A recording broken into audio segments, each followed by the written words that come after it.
Okay, we're back again, and in closing, I wanted to talk to Samantha about her future plans. Obviously, you're laying an excellent foundation of experiences that should serve you well, regardless of what you choose to do. When we were out on the streets, I had the impression that maybe someday you might be a politician, and you pushed back against that. Tell us, in your vision, where you might see yourself 5, 10, 15 years from now.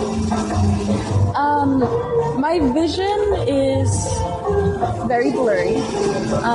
When I was in school for 5 years, working in the sociology department of the U of A. I love the work of Kathleen Schwartzman, Brian Mayer, who does a poverty workshop, Jeff Salas with just embodiment theorist, sociology of the body, stuff like that. But I realized that even though I really understood all the material and really loved all the material and, could read it and be there, I just couldn't give myself the time to do all the work, right? And I mean, I literally couldn't afford the time. I was just working all the time, driving everywhere, and it was also during that time that I got much more serious in community organizing. It was the summer that I was Capitol Hill protesting healthcare. Went to Capitol Jail twice. I'm just kind of meeting other people and meeting people who do different branches, right, of activism, people who just do civil disobedience, and right, that's all that they work on, and I kind of think of that as, well, these groups that I am not going to name or anything, have, or what I like to call it in like an abstract kind of way, the institutional left.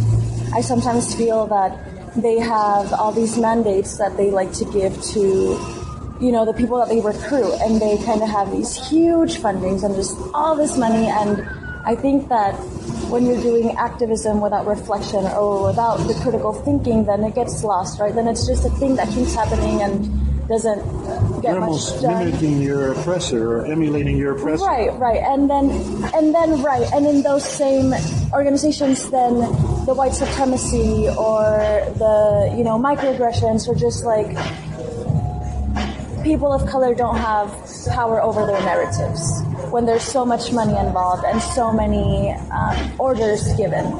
And so I realized then I didn't want to get some fancy position into any of these big organizations that are already established. And in that same time, it was when DACA was happening. It was when so many people were up in arms and just saying, what is going on? How is, ISIS murdering people? There are black men on the street being shot. Just like things are out of control, and that you see these professors who continue to just teach the regular curriculums and continue to put some abstract values of logic and knowledge over the lives of real people, made me realize that maybe academia wasn't the place for me. And so I don't know, it's iffy. I love organizing, I love working with people, but I love the classroom, whatever that means, right? So the person that I look up to hugely is Paulo Freire, the literacy organizer from Brazil, and just talking about, well, what he did is teach the rural peoples to read, and it was a huge popular education campaign. And here in the U.S. we talk about, his pedagogy, right? We talk about not using banking method, not using these preset curriculums, but we never talk about what he was really doing, which is, trying to transcend oppression and trying to move past these conditions that were making these rural people unable to read. And so I think here, figuring out some way in which we can use education to break those barriers, right? And to make people more active in the political process in like a more critical sense, where people don't just vote with the white woman because she's a woman, or the Latino, because he like Marco Rubio, and he gets to claim Latino, and our culture and whatever that means. And so I just think being able to talk about the nuances and kind of talk with people and uplift everything, the work that's already happening is. So I guess we'll see. I really don't know. Well, I think you eloquently put some things out that you might dabble into. A question began to form in my mind, though, as you were speaking.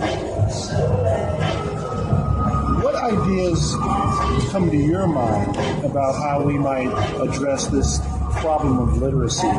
Like you, I feel the biggest problem we have in our immediate community, Pima County, is apathy that comes from a lack of understanding.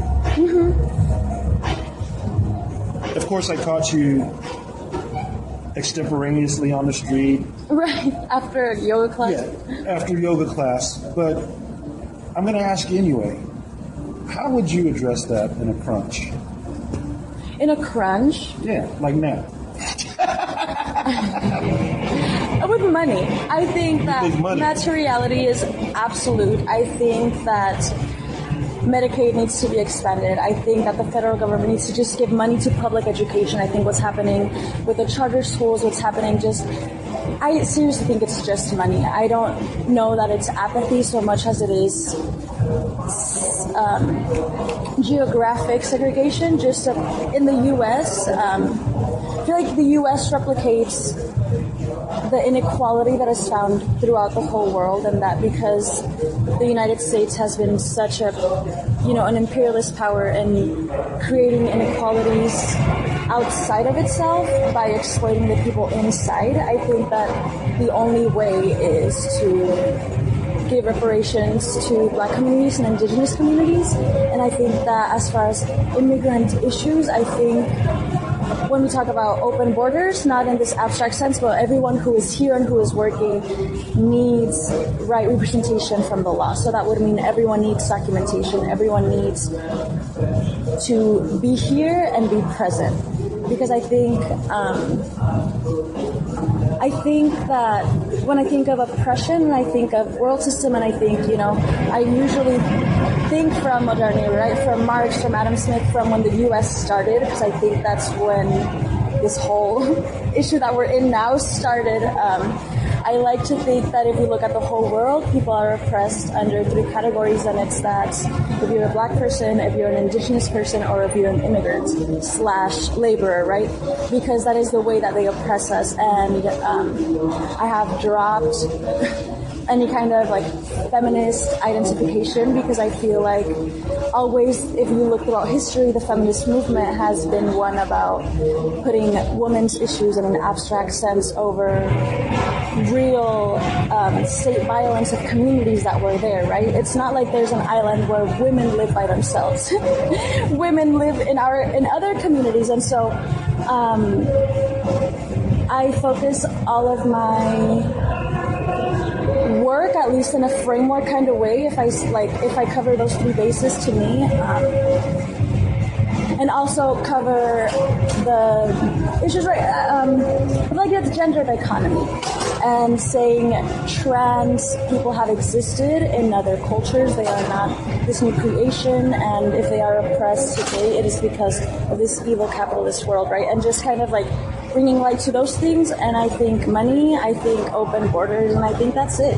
I honestly think it's that simple but that difficult, right? But I don't think that there is any kind of quick fix or any kind of politics in the middle. I think that people need to vote for policies that give money back, whatever that looks like, right? So that's why I support things like minimum wage laws, or that's why I worked so hard. And I saw so many hardworking single moms, who were knocking doors for Strong Start Tucson.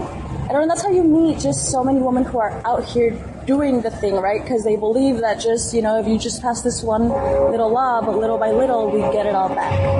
Because if you look at history, that's how they fucked us. Congress fucked us little by little, right? Just taking money away.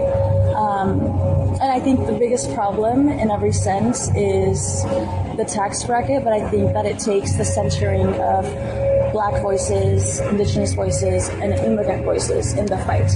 And I think that's the only way. Well, I tell you what, You didn't think you were going to do so well, but that's one of the best interviews I've had. Samantha, I want to thank you, and that's what we call chopping it up. Chopping it up. Thank you. Thank you very much. Samantha, do me a favor. I'm going to exchange email addresses with you. Do you mind? No.